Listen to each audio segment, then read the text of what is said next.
This episode of Common Filth Radio is brought to you by Common Filth Radio, the best of 2014. This collection includes over 2 hours of the best segments from the year that was, 5 segments that cannot be heard anywhere else, and remastered audio. All of this is available to you for $2 or more. Visit commonfilthradio.bandcamp.com to purchase.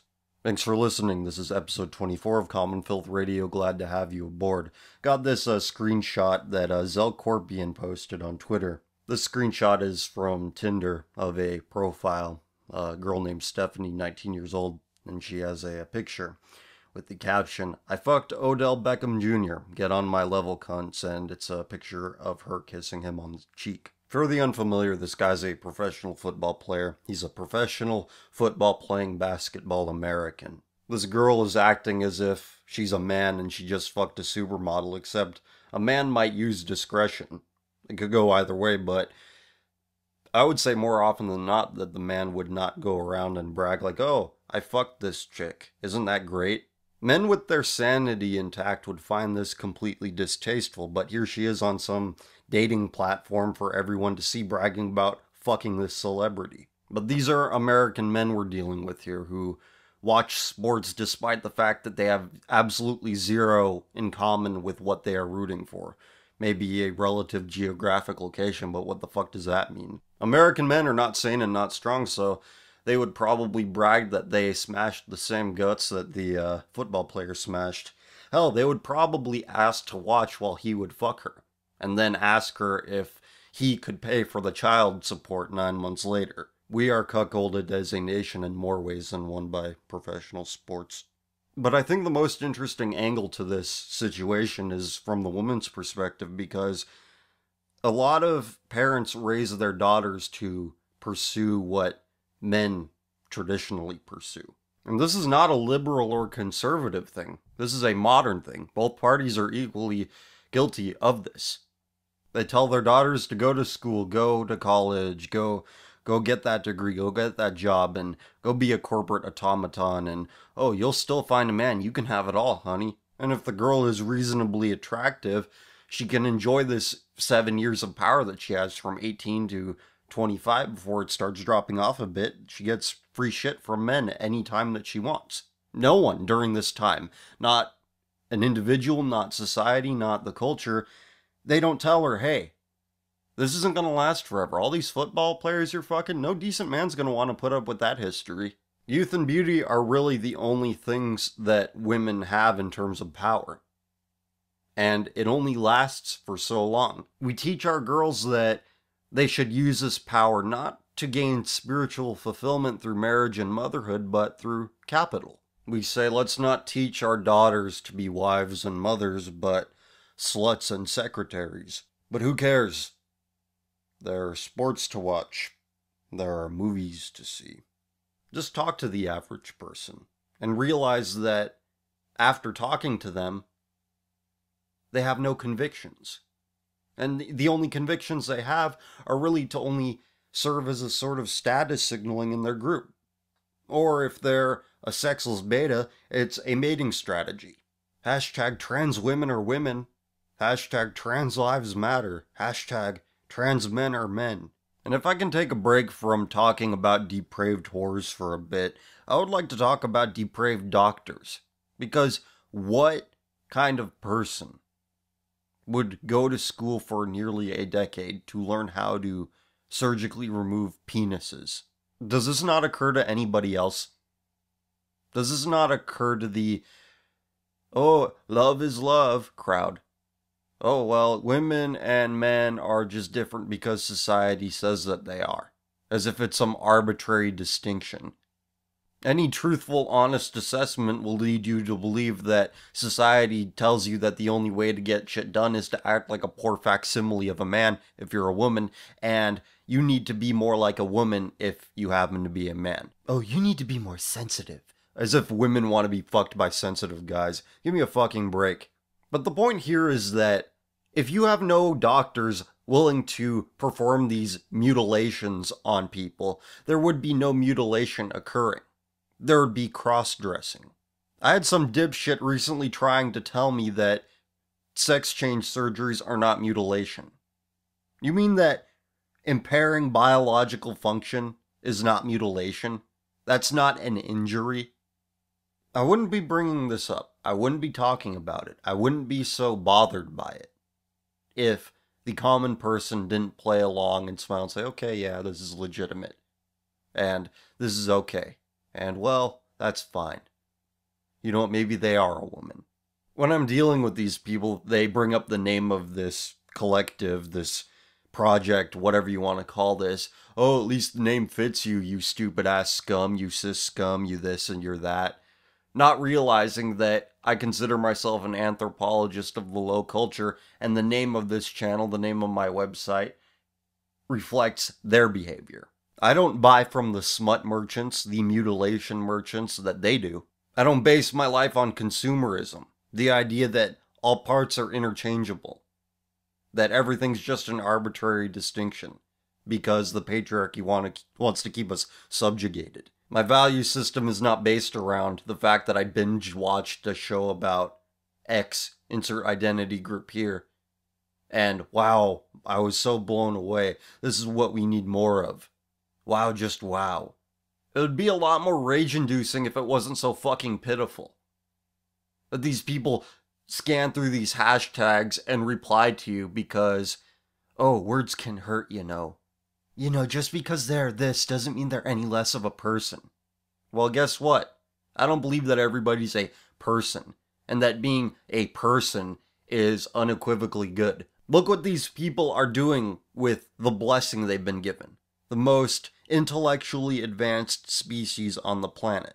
They're placing their loyalties with consumers. People who base their lives around the consumer ideal. They believe that no, God dealt you a hand that was unfair to you. God didn't make you how he intended to. But that would assume that God is present and active in the world today. And I'm of the opinion that God no longer cares about the world. That we have been left for dead.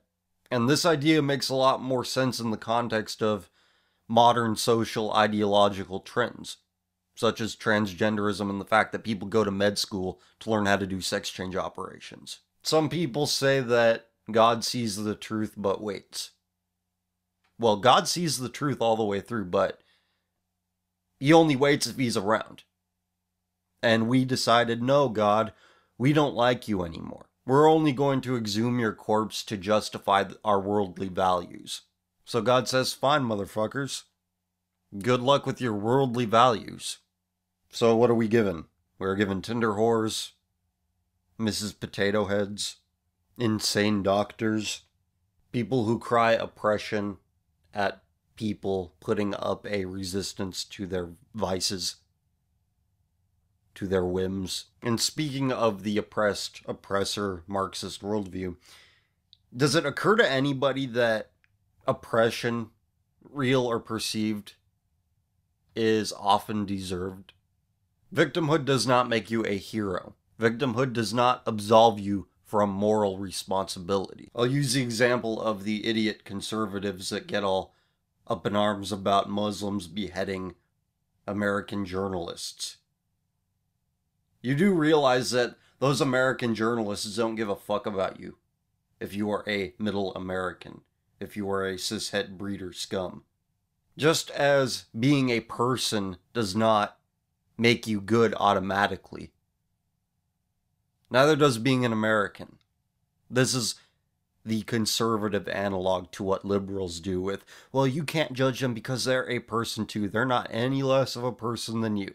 As if I should be respectful to these people who write stories about boy buggery that happens in Afghanistan and calls it, oh, they just take them up for man-boy love days, and this is normal, and we as anthropologists shouldn't judge. It was a story in the New York Times some years ago, I think it was back in 2007, about, you know, the real culture war and how there are these academics that travel with the soldiers when we had a lot of troops in Afghanistan say, we can't judge the cultural norms of these people. We can't enforce our values upon these people. And these values include man-boy, quote-unquote, love. According to them, I shouldn't say anything, and I shouldn't say anything negative because they're people too. Oh, you need to understand them. And 1 out of every 3 people goes along with it. And that's a highly conservative estimate. It's not like they agree with the examples that I've just provided. It's just that they don't care. They're moderate. Which is just another code word for I'm too bothered to care about these things. They're a slave to comfort. And thinking about unsavory social conditions is uncomfortable. A regular listener of mine, Anti-Democracy Blog, brought up the fact that discomfort is worse than death in the eyes of people. And they use this to justify abortion. And I can back this up because I saw something, it was probably on Tumblr because it was, had that weird cascading text thing going on. That's probably the wrong word, but you know what I'm talking about. It was a story, and the subsequent reactions were pertaining to the fact that this baby, the parents of the baby were told, don't abort it.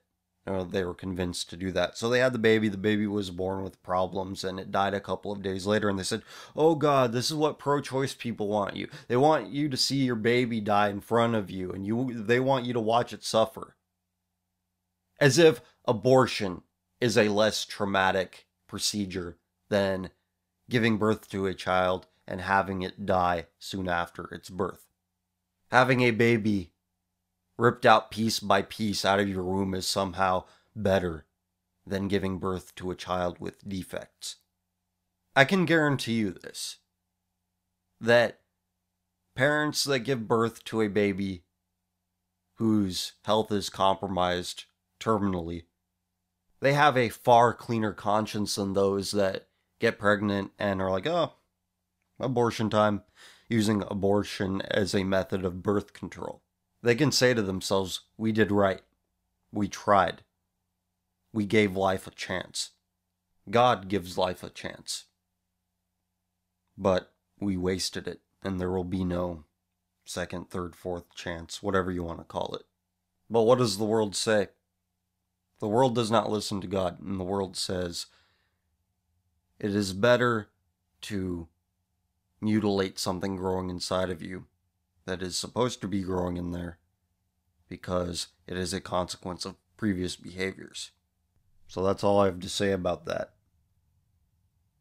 The slave devotion to comfort. To switch gears, I'm going to talk about the screenshots that I collect for Tumblristas once again. And I was looking through the body hair tag, and I found, dyed armpits. That's disgusting, but I'm not too bothered by it anymore just because of how often I've seen it. And there are a lot of women doing this, but they've moved on to pubic hair. I saw 2 separate posts, pictures of dyed pubic hair. One purple for amethyst. This was some Wiccan person. They have these gemstones on their body while they're naked with purple pubes, and somebody else with neon green pubes. And these are both women. I was never around for any good old days, but I imagine that in a previous life, a collective life, we told to ladies if they weren't the prettiest belle of the ball, have a positive attitude, be endearing. But now in an age where equalism is considered the greatest thing you could believe, the greatest thing that you can practice, the ugly people, the ugly among us are taught that, well, just be who you are. We'll take care of the people that are better than you. Don't worry about working on your attitude or your behavior or your demeanor towards people. No, we'll take care of that for everybody else. And that's why you see reasonably attractive women buying into this shit. But reading Exo Jane and Everyday Feminism and dyeing their armpit hair and posting pictures of their arms up, telling Tumblr how progressive and patriarchy smashing they are. I can't remember in that story Harrison Bergeron where all of the exceptional people were handicapped by choice or force, but It seems like now people choose to be inferior when they are inherently superior in some other way, either aesthetically, emotionally, socially. I'll mention another one of our listeners. It was Shane that brought up to me or pointed something pretty smart out to me, that the reason why people have this adherence to equalism is because they don't want to rock the boat in their social circle. They don't want to be excluded from their social circle, either through their own choice or the choice of their quote unquote friends. What kind of friendships do people have where they are willing to drop them because, oh, you made me feel unequal, or you made me feel bad, even though you didn't do anything directly? It's like people are always going to be inferior and superior to one another. Some people might be in the lower percentile, and some people might be in the higher percentile, but if your friendships are based on that, there aren't friendships worth having. As I said earlier, people hold themselves back by the things they believe, and the things they believe are internalized because they want to be in good standing with their circle of acquaintances. They want to be seen as good. They want to stand apart in the crowd, never realizing that this is not a crowd worth being a part of. Or in the case of somebody who's internalizing some set of perverse ideals as a means to get laid somehow, why would you want to have sex with somebody who's just going to do that because they agree with you on some stupid non-issue that will be irrelevant in however many years? But I'm sick of the lies. I'm sick of talking about lies. And you're probably sick of hearing about lies too, but we live in a democratic culture, and the common person has a say. And what does the common person say now? They do not say good fences make good neighbors. They say, we need more immigrants because they have good food. The common person used to have the talk, the birds and the bees talk with their children. Now they let teachers that simulate dildo play do it. They teach elementary schoolers how to have safe anal sex. Maybe elementary school is a little bit of an exaggeration, but it's not by much. Sex education and the effects of it are something that I'd like to look more into, but I think I'll save that for next week's show. But I gotta change the subject before I lose my mind and then promptly lose it again once I bring this up. I do this show out of the Gay People's Republic of Mexifornia, and here in the Gay People's Republic of Mexifornia, our legislature's idea of protecting the environment is banning plastic bags and not removing 6 million illegal aliens. After all, they have such tasty food. Measles outbreaks? Nothing to do with it. Foot and mouth? No, not at all. These 1,000-year-old diseases that have been removed from civilization? No, nothing to do with these people coming across the border, these undocumented Americans. Yeah, that was on that You Don't Say campaign bullshit, which I don't want to talk about it. I'm getting off track here. But fuck it, since I'm off track, I must tell you how terrible California is. Every stupid fucking idea is born here. Every stupid fucking idea gets exported from here. Because when these gated community liberals, the gated community finally gets surrounded by a bunch of filth that they vote in, they move to some other place and proceed to vote in the same fucking shit. It makes me wish global warming was actually a real thing so this place could sink into the goddamn ocean. Not only does California export the worst kinds of ideas and stupidity, because it's the most populated state in America, last I checked, you have the most painfully average, mediocre people. You get impotent, do-nothing conservatism on one end, and a lot of the state is like that by geography, but then on the other side you have cat lady liberalism. You have milquetoast cat lady liberalism. To the outsider, it's all, oh, California is San Francisco and Los Angeles, and it's so diverse and so vibrant and so cultured. They don't realize how much wasteland is here. You know what they should call EBT? They should call them brown cards. Not as in Jerry Brown, even though that might have a little bit to do with it, but I'll stop myself here. Regardless, what got me on this rant? Finally, I'll read to you. This comes from CNN. Miju Han lives in the Bay Area, works as a product manager, and shares a charming apartment with her fiance. Here's what makes her love story a bit different. She's also in 3 other relationships. In addition to her fiance, Han has been seeing a woman for 2 years. They recently said, "I love you." She also dates 2 other men. Han, 27, says she never quite colored inside the lines. She grew up in the South, was attracted to women, and fascinated by programming. In 2010, she moved to the Bay Area and has since worked at several major tech companies. Han declined to name her current employer. She met her fiancé when he was 21 and she was 23. They fell in love but weren't ready to cut off other options. He hadn't dated many other women in the past. "I wanted to explore too," she explained. Han says the term for her relationship status is polyamorous, meaning many loves. People who identify as polyamorous are often in multiple romantic relationships. The arrangements vary, but they have a lack of exclusivity in common. Han and her fiance practice a hierarchical style of polyamory. Her fiance, who asked not to be named, big fucking shock, is her primary partner, meaning all other relationships are secondary or more casual.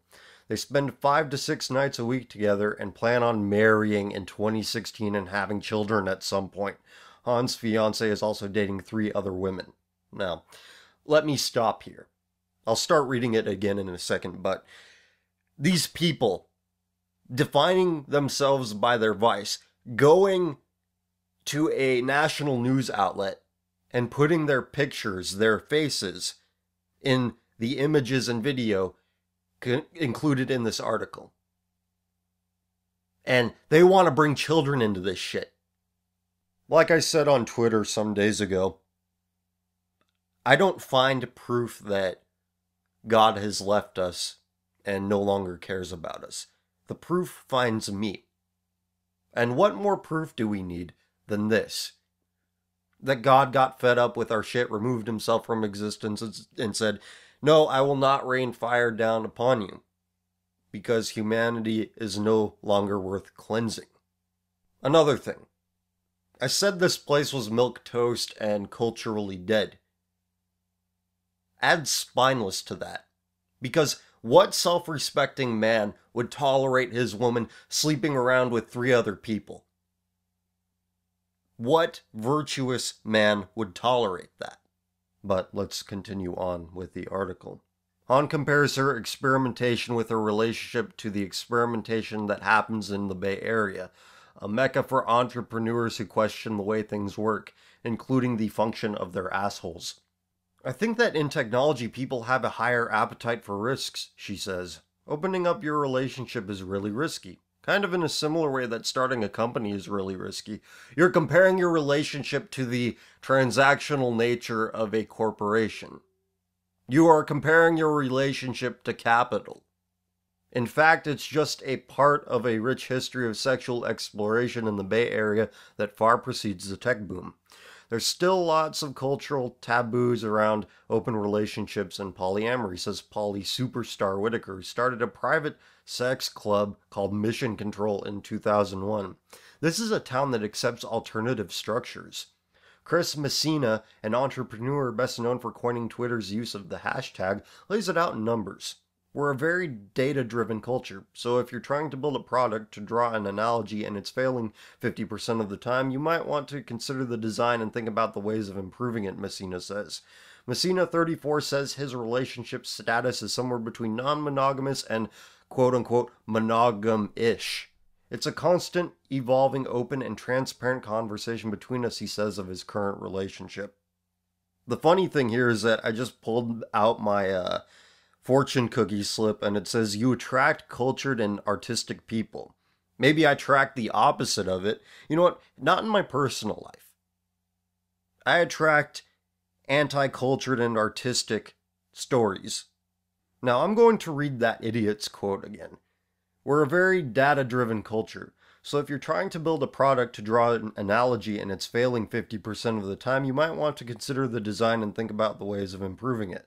Messina says, maybe we have 50% divorce rate because people are incapable of making good decisions. People are incapable of judging character, whether it is good or bad, whether it is marriage worthy or not. What did I say about living in the age of human experimentation where an idiot looks at the 50% divorce rate we have in America and says, well, we need to experiment and find what works. Not looking back to a time when people stayed together, but looking forward to some, quote unquote, forward to some idiotic, unproven ideas. We live in the age of human experimentation, but we disregard things that work, that have worked, because those times are evil and oppressive. No, we should listen to an idiot whose claim to fame is inventing the hashtag. That's who we should look to as an inspiration and as a guide to how to live our lives. Yeah, listen to that guy. That'll get you real far. Hashtag polyamory. 3-way tonight with Bae. The guy who's marrying this chick, I don't think he's that much older than me. And here he is having a story about getting cucked. And he knows it. He knows it because he didn't want to be identified. He didn't want to be in the little video bit that was included with the article. Let's read between the lines here. Let's look what is not being said. Let's look at what's not being said. I'm going to read this part again. She met her fiancé when he was 21 and she was 23. They fell in love but weren't ready to cut off other options. He hadn't dated many other women in the past and I wanted to explore too. See, here she's making it seem like his idea when it was probably her idea because he didn't excite her sexually. After all, they work in the tech industry. Not too many manly men there. Not too many men who present themselves to women as worthy of dominating those women. The exchange probably went like this. Like maybe after the first lay, the first mediocre sex they had, she's probably like, baby, I always wanted to be in an open relationship. What do you think about that? And this is probably like the first relationship this guy ever had. So he's like, oh, fuck, I don't want to lose this. So he's probably like, oh yeah, I want to see other women too. The translation here on the woman's behalf is, you have a lot of money and you're presentable to my parents. I'm going to fuck other guys, but you can touch me every once in a while. While when you're not touching me, I'm going to go out and you're going to be at home playing one-handed HuniePop. And that's probably how he rationalizes it. That's probably how he considers it on his end to be polyamorous. She lets him touch her every once in a while, and the lengthy periods in between that time, he develops relationships with anime girls. Oh yeah, I'm totally polyamorous. I'm dating a blue-haired girl in a hentai game. I got a body pillow of her coming on the way. It's arriving through Japanese Amazon. Can't wait for the follow-up story to this. My fiancé left me at the altar for an anime girl. Look at the world we've been born into. Look, do not avert your eyes. You must look. Look at the world we've been born into. Shit, we're almost a half hour in and I haven't gotten to questions yet. But I think the mailbag's pretty light this week, just mostly leftovers, so let's get into that. Let's start off with the Ask FM questions here. CF, what do you think of the idea of more committed platonic relations? See around me tons of people being hopeless about marriage and thinking that kind of relationship isn't worth it, or they can't just get it right. Do you believe people who think marriage isn't for them should look for other relations? I understand why people are averse to marriage, given that marriage is incredibly stacked against men.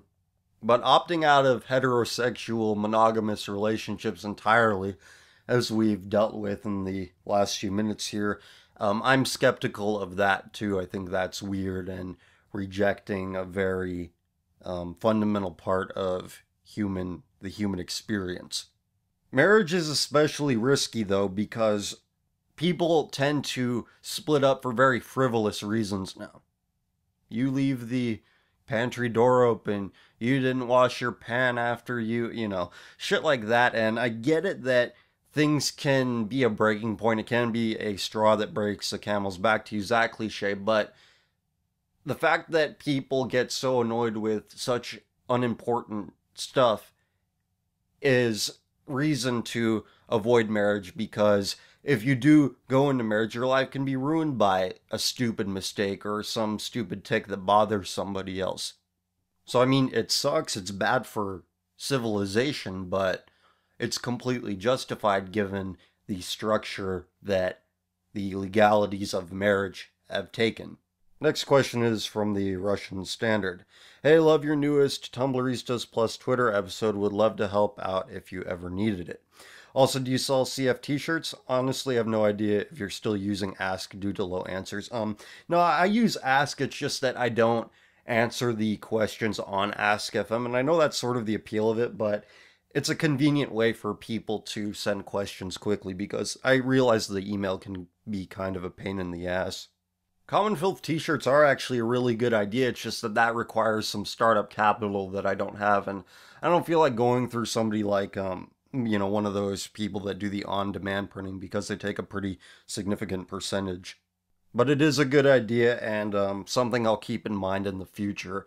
The best way to support right now is to either go on the Bandcamp page, which is linked below this video, and the Amazon affiliate link if you live in America, and that's people have asked me whether or not it works for the Canadian Amazon, and it doesn't. As far as I know, you have to actually register for Canadian Amazon affiliate, which I don't feel like doing, because I have my Amazon account in good standing, and doing the international thing, it might compromise some things, so I'm a bit hesitant to do that. But whether or not you live in the US or you don't live in the US, Bandcamp, its transactions go through PayPal, and I think pretty much everybody has a PayPal account, and even if you don't, you can just do a one-time temporary account thing where you just put in your credit card or debit card information, and I get sent whatever payment you decide to give me for the Common Filth radio compilation that I have up there.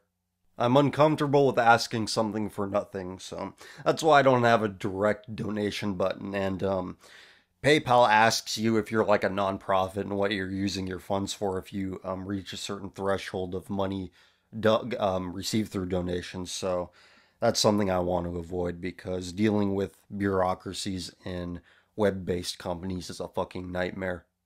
Next question. Why can't leftists handle opinions that differ to their own? It's because they never really encounter opinions that differ from their own, at least for a very long time. And when they do, they just say, you're a racist. You're the kinds of racists that they talk about in my college. And that's kind of the reason they can't handle it. It's because their minds are so blown that there's a slight manifestation of the boogeymen, the straw men, boogeyman, whatever you want to call them, that are constructed in the halls of academia or the TV shows they watch. They can't take it, just because they are so blown away that somebody escaped the teachings that they have embraced. Even more mind-blowing is when they call somebody a racist, sexist, whatever, and the people who they're assigning that label to actually agree with them. Because racism, as it stands, it's a communist invented word, we all know that, but it doesn't really mean a hatred to the point of wanting to kill somebody just because they belong to a different race or some race that you don't like. It's more of a negative opinion towards a race, and you leave it at that, or you acknowledge the inherent differences between races. And that's really what they're calling you when they call you a racist. They're calling you somebody who notices. They're calling you somebody who acknowledges very clear-cut differences between different groups of the human species. Same thing with acknowledging the inherent differences between the sexes. So that's the short answer as to why they can't handle it, is because they've been rewarded for repeating these memes for their entire lives. And they think that because they're rewarded for it, they are right. And they cannot fathom the fact that somebody thinks that they're wrong. Social conditioning is a very powerful thing. If you repeat a lie enough times it eventually becomes the truth in a way. Next up, have you ever taken a selfie? Yes, because I needed to prove to Mark Zuckerberg that I'm an actual person, and I needed my face to be in the facial recognition database so that when the FBI finally wants to take me down, they can do so with relative ease. And the last one. CF, what's your opinion on LGBT parents? Well, I think I already gave my opinion on them earlier in this show, given that, one of the ladies, or the lady featured in that article, was in a relationship with at least one woman, so that would put her in the B category. And a lot of libertarian types will bring up here that, well, what about single motherhood? That's not good for children. So why are you putting all the focus on LGBT parents? Well, look, I view single parenthood as the same thing. Parenthood requires two people to raise a child, a man and a woman, not just any people. It's not arbitrary. Another argument that gets brought up is, oh, well, what about heterosexual dysfunctional families? And I have a weird stance on dysfunctional families because I think that dysfunctional families serve a purpose. It shows the kids that people are not great. Life isn't some thrill ride. Life is not who can get the most points, who can have the most fun. Life is dirty. It's ugly sometimes. And hopefully the ugliness is put forth to them in at least a moderate fashion, not a full-on child molester kind of dysfunction, because that is so far beyond the realm of acceptability that it's not even worth entertaining whether or not it's a good thing. It's obviously a very bad thing. The reason I say this is because hopefully when you are exposed to behaviors that produce this visceral reaction in your gut that says, I don't like this, this is gross, this is bad, I shouldn't be like this. This person is serving as an example of how not to be. This is the purpose of dysfunction, ordinary dysfunction. Obviously, there's dysfunctional and then there's broken. And we know what broken is. We already went over that. You can't have any sort of healthy outlook on life if you aren't exposed to evil to some extent. You can't have a healthy outlook on life if all you know is sunshine and roses. That was more about the objections people have to the objections people have towards LGBT people being able to have children. I don't want to say too much more about it because we are on YouTube, and if you type in homophobia in the tags when you're uploading the video, it suggests homophobia, crime type. Google thinks homophobia is a crime.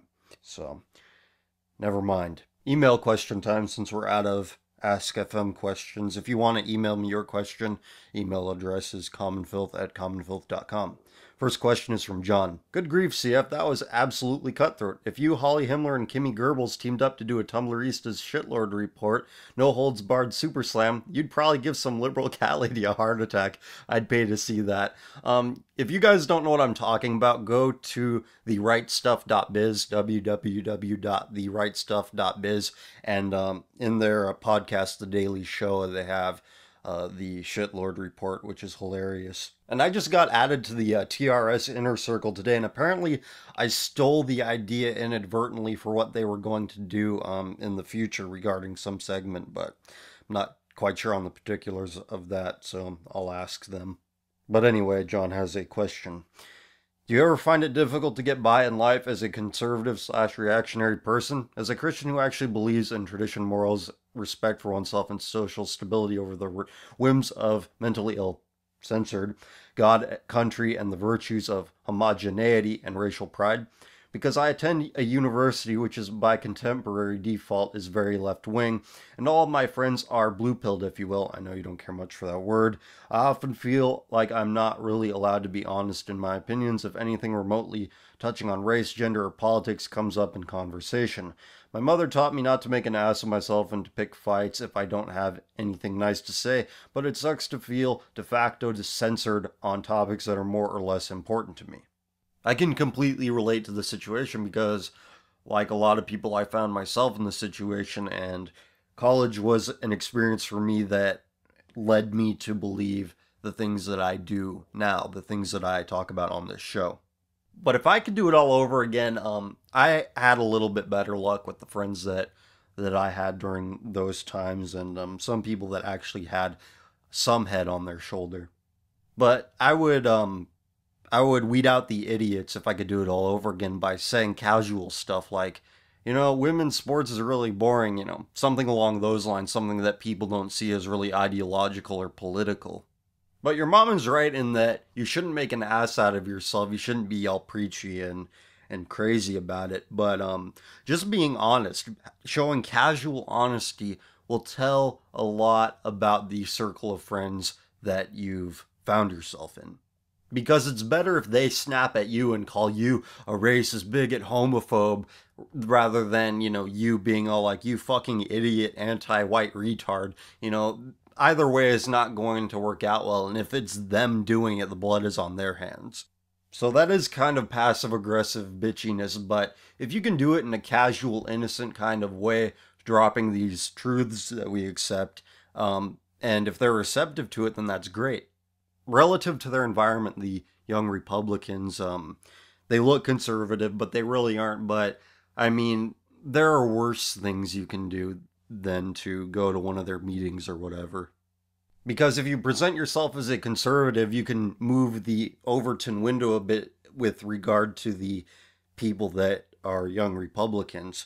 You can, if you come across as a conservative to them, they'll be like, okay, they're on the same page as me, and maybe they aren't. But if you start dropping ideas of race realism and anti-white attitude being prevalent in Western civilization, you could probably have quite an impact on a couple of people there. In college, I wasn't quite as far along as I am now in terms of where I believe, so even if I did that, I probably wouldn't have done much good. But you seem to be in the same place that I am now at a younger age, so that's a recommended course of action, actually. So I hope you are dealing well with being told to check your white cishet male Christian privilege every day, because fuck that. The university is a highly abusive environment with regards to any sort of traditionalism. This is a question from last week. We'll get to those now.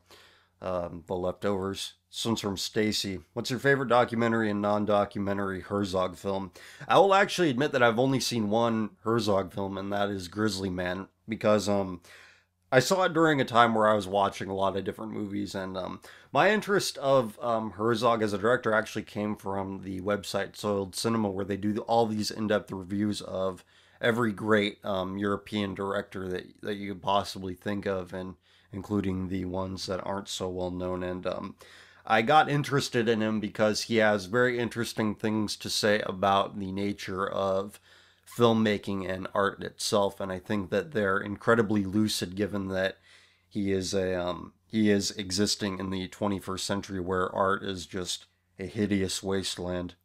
So by default, Grizzly Man is my favorite movie of his, and that's not because it's the only one I've seen. I'm sure that if I saw other films by him, I would enjoy Grizzly Man as well, because it was a good movie.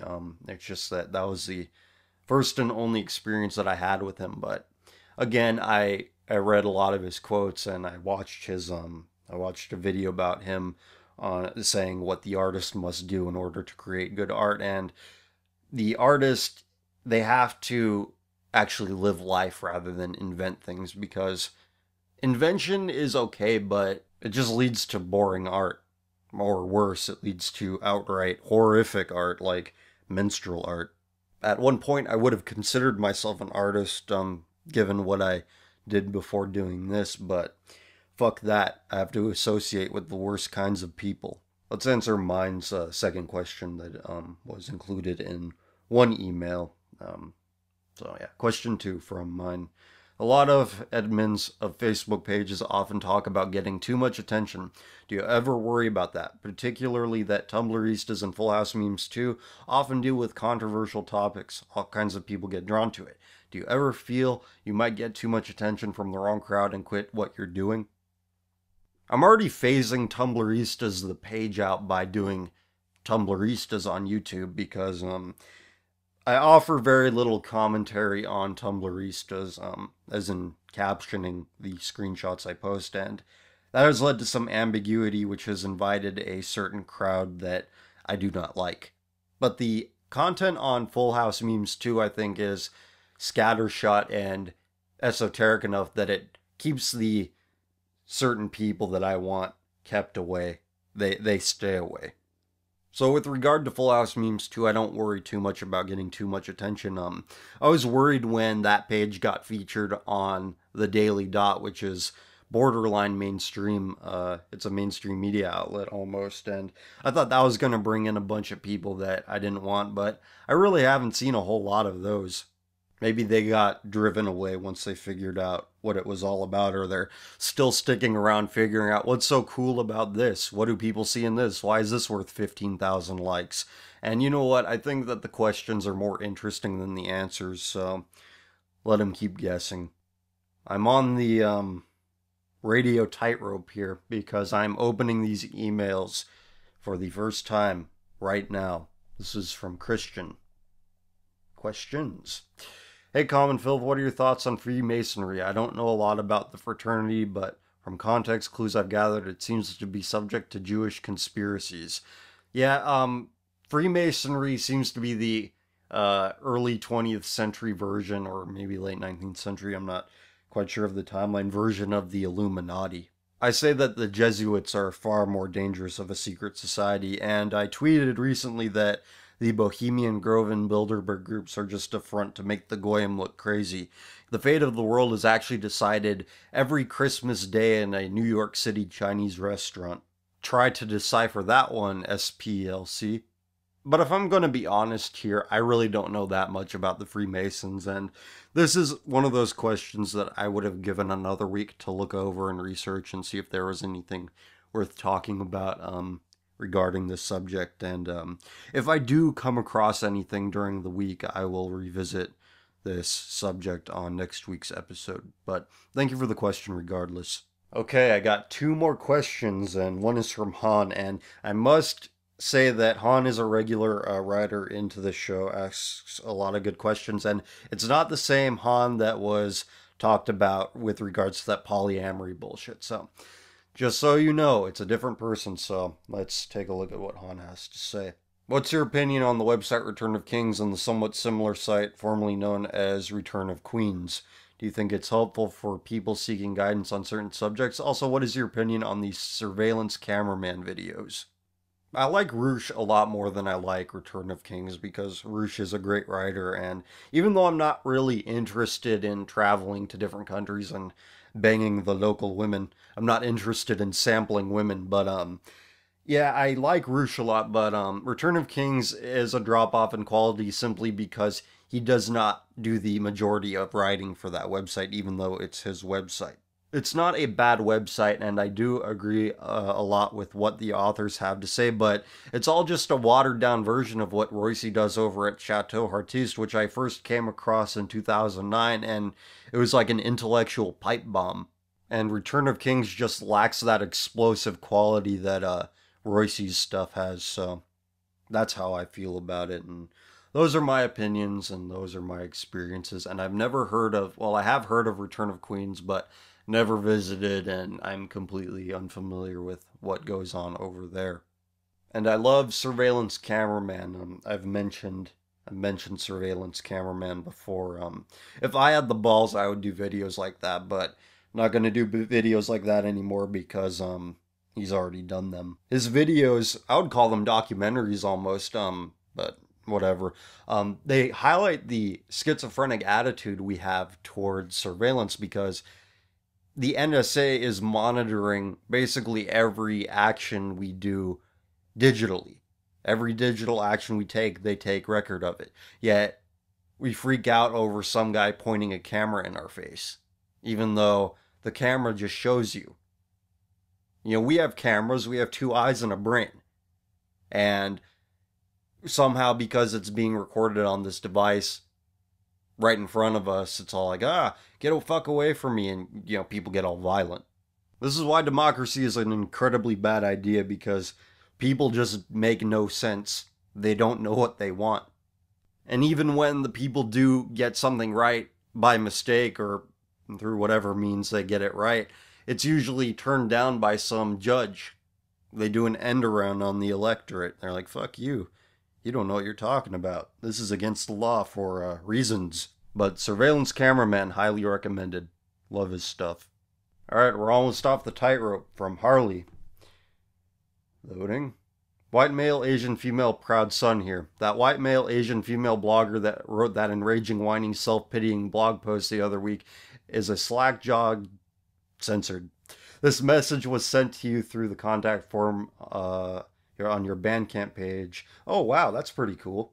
Well, thank you, Harley, for sending that message through Bandcamp. That's cool. But I haven't known many half white, half Asian, with the Asian coming from the maternal side. I haven't known too many of those people, but the ones that I have met, they didn't seem, bothered by the fact that they were multiracial. I just hope that kids who are having a little bit of an identity crisis with regards to the fact that they are multiracial aren't going to go look at this blog and take it to heart, because that would just be damaging. I mean, even if you say that, it's not good to interbreed the races and that it leads to cultural problems, you still should not foster a sense of self-loathing amongst those sorts of people.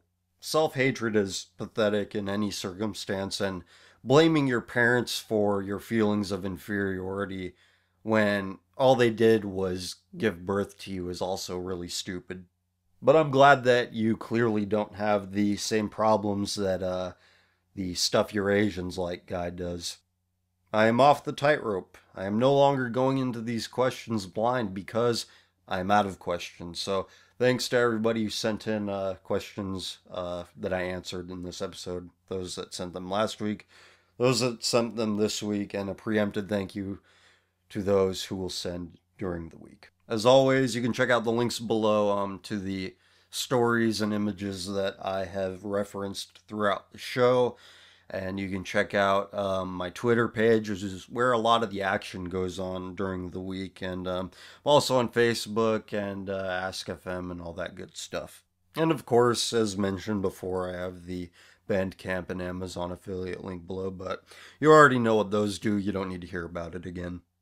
With all that being said, thank you very much for listening. Thank you for contributing to this show by either sending in a question or just listening to it, and I appreciate every little bit. So God bless, take care of yourself, and I'll see you next week.